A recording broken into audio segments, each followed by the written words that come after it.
On today's episode of As Jim Sees It, drove.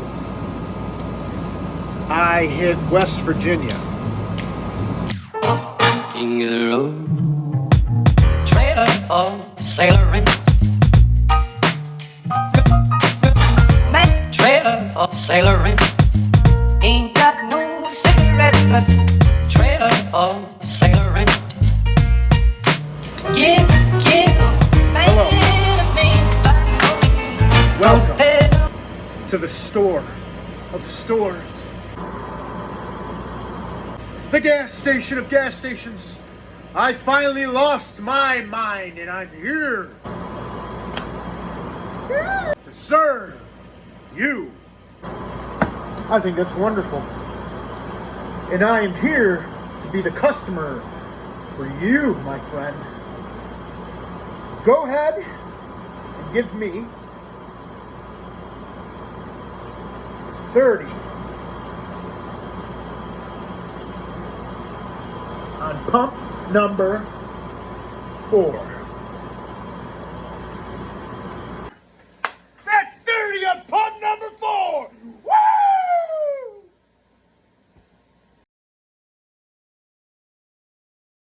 My name is Big Daddy Cobra.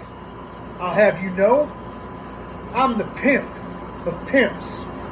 Not only do I pimp the ladies on planet Earth, but I pimp all beings throughout the cosmos and beyond. Big Daddy Cobra! How many pimps in this solar system you know by the name of Big Daddy Cobra? I hate my job. I can get fired out after this for all this nonsense. It's unfortunate you don't like your job. Truth is, I don't think anybody likes their job unless your job's like my job, which is tax-free, and I get me a lady any night of the week. I'm ready to embark upon a new adventure. One where I don't have to put up with idiots like you. 2, where I can go on dates with women and I don't have to lie to them saying that I am a customer service engineer to sound like I'm important and make money. And maybe, just maybe, I can become a good house husband. That way my lady makes all the money and I stay at home and cook all the bills. Give Big Daddy Cobra a call and we'll set your soul on fire. All right. Woo! I'm subscribed! Subscribe to the channel. All right. Welcome to the show As Jim Sees It. My name's Chris. Now we're going to go to part 2 of the story. So, I was back on the road after that little hiccup with the gearbox. I drove and drove and drove. I hit West Virginia.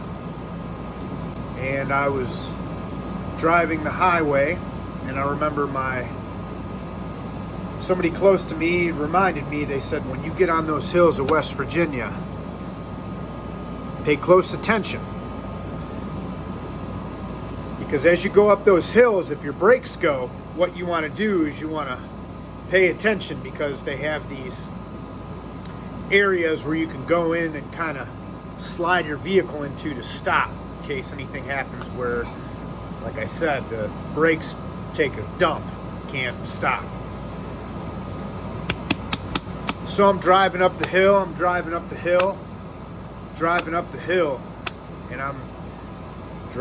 hill, and it's literally like that when you get into West Virginia. When you get to the top of it, and then you go back down,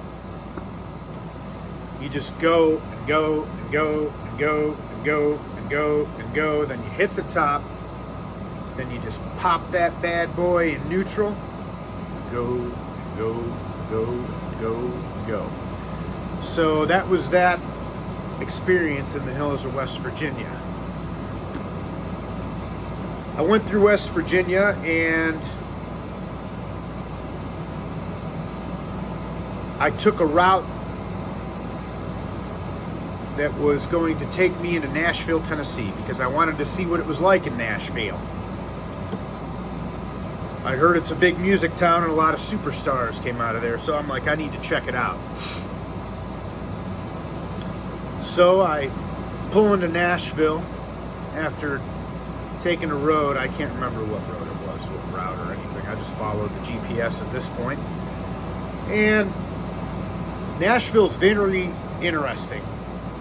It's got an energy about it. I can't really explain it. You only know if you've been there. So I pull in, and it's like 11 o'clock at night, and it was a weekday, and this place was live.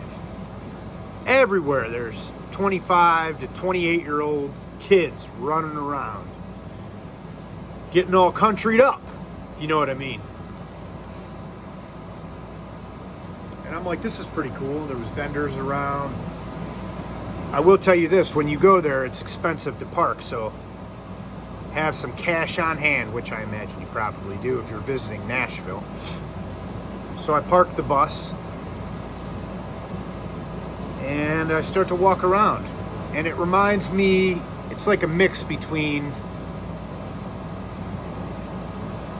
when you go to a fair without the smell of the food, and going to a fancy arcade in the mall. That's what it's like. So I'm walking around, I'm listening to the sounds kind of reverberate off the buildings, different styles of music, all these different bars, and I'm kind of expecting it to be like Hollywood, like there's country spots that are huge for inspiration for songs and things of that nature. I'm looking around and there's not like it wasn't super exciting to me, to be totally honest with you. I walked into a bar and there was like high level talent. I mean, they can sing like people from American Idol.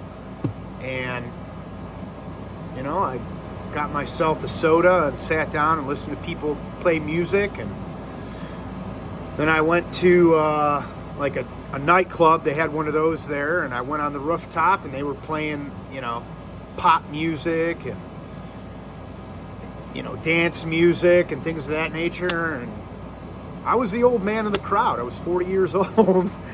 So I'm like, I don't belong here. And I came down and I walked around Nashville, and it wasn't as big as I thought it was going to be. I thought it would be a little bit bigger, a little more alive. I went and visited the Kid Rock bar, where it's a bar that he owns, and there was a pretty good band in there playing. People were going crazy, but it was, you know, it was just like being in a bar, only it had the word Nashville connected to it. So I went back to my bus, and where did I can't remember. Oh, I found a hotel that night. Now, I didn't stay in the hotel. I went to the hotel parking lot and stayed. Now, one of the things that you learn to do when you're living the bus life is you always look underneath the vehicle to make sure there's no fluids leaking, especially if you got a brand new one. I get out of the vehicle, do my nightly check, everything's good. Because mind you, I've been driving a while, so that's when everything starts to kind of show if you got any leaks. The heat heats up any rubber gaskets or anything like that could show leaks, even if they're small leaks. So I go to bed, everything is dry underneath the bus. I get up the next morning and there's a puddle there. And I was like, you got to be kidding me. And it was coolant. And that one, I was like, that's not good. And here's what's challenging about it. So I had just gotten the whole coolant system changed. Like it was a brand new, I don't even know what it's called, but it's this big metal area that holds coolant and antifreeze and all that. So, I mean, the whole coolant system was replaced. So when it's leaking, I'm like, this is impossible. And I had gotten it replaced 6 months prior before I had even left. So I'm like, ooh, this is not good. So I start I go in, I GPS, and listen, the stress from that is a different type of stress, because you're in the middle of nowhere, you know nobody, you don't know what exactly is wrong with the vehicle. It's not like you can call AAA to get you out of trouble, because that's meant for towing, and that's within 100 miles of the state that you're in. You have to have a special type of AAA, which I did have for that type of scenario.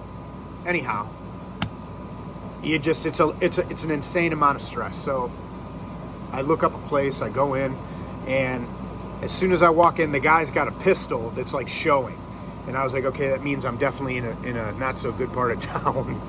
I mean, if he's coming out with his pistol toted on his side, I'm like, ooh. And the area did look a little bit shifty. It didn't, buildings were run down, things of that nature. So I talked to him, I'm like, hey, I think there's something up in my coolant. He's like, okay. He didn't really want to talk at all. So I was like, all right, I'll be back tomorrow. And I was freaked out. I call up the guy that fixed my gearbox, and I was like, hey man, I'm in Nashville, Tennessee, and when I had seen him, it was in Indiana. So there's nothing that he could do. I was like, I'm in Nashville, Tennessee, and I'm really nervous. This vehicle's like, I think something's up with the coolant. He's like, well, I'll tell you something, man. You know what? Just get on the road and drive it. Get to where you got to get to and worry about it then. And I was like, you think this will hold up? He's like, I think that vehicle will hold up. I'm like, all right, dude. So I turned on some heavy metal music, turned that engine over, got in the car, bam, hit the highway, and I was out of Nashville. And I just stayed glued onto the meter for my coolant to make sure it wasn't like overheating as I drove. I did that all the way to Georgia. And that is part 2 of the story today. Originally it was the Scar story. And it still is that story, but I'm just telling you how it goes. Thanks for watching. See you next time. Oh! Don't forget to hit that subscribe button. Hit like, thumbs up. Appreciate the support. The channel is slowly growing. The comedy content, I'm going to keep uploading. However, YouTube has a new owner, and they want heart-to-heart type stuff. Sitting down, talking to the audience, and that's the only reason I'm doing this. And because these stories are true, and this is part of my creative endeavor, and the Scar and all that fun stuff. And this channel is, well, hopefully I eventually am able to sustain and mild income off of it. I don't need to be a millionaire. I don't think I'm going to be a millionaire. I'm not going to end up being a YouTube superstar. I'm too ugly. I just want a mild amount of extra cash, maybe so I don't have to work at a gas station and I can just train people in Uber and do YouTube. I think that would be cool with me. And right, of course, if that was anything, right, for sure. Anyhow, thanks for watching, and see you next week. Dude, I got Italian dressing in my eye. Son of a gun. Also, I can eat healthy. My God. Ah! Ah! So my boss is on a huge power trip. She doesn't have to have me do these things. I told her I would help her, but she was like, at midnight, go ahead and put the donuts away. And I responded like this. Trailer for sailoring. Trailer for sailoring.